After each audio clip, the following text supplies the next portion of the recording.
The story of our communities, people and nation starts a long, long time ago.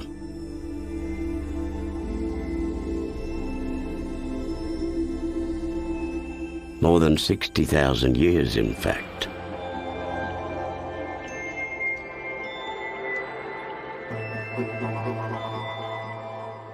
This was when our culture and our law first started to thrive.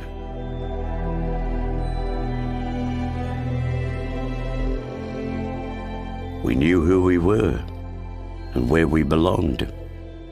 We took care of each other, our land and our waters. We ate food that made us healthy, lived on country and abided by our laws and song lines. Our families, our children were happy, with strong minds and hearts, because they were where they belonged.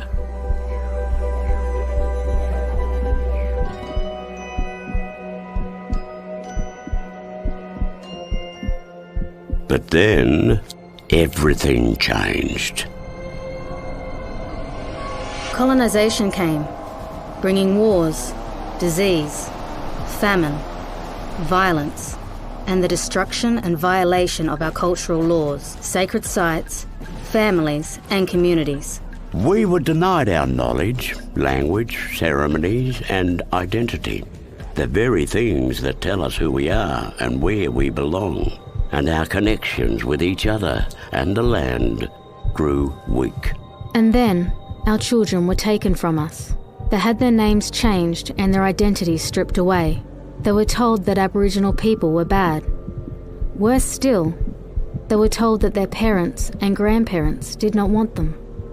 For years this happened, and those children became known as the stolen generations.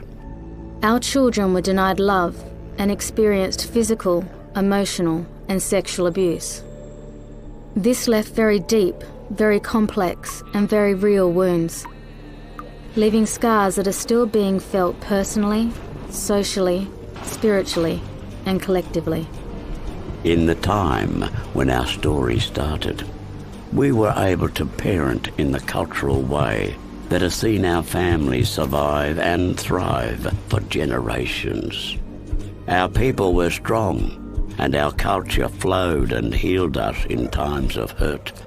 But since the trauma of colonisation and the stolen generations, we have not been able to heal in the same way.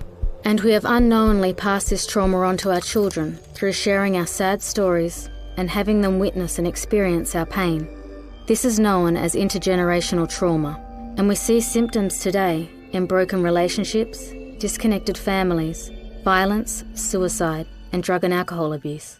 But this is not where our story ends. We still have strong minds and hearts, and we still know who we were and where we belong.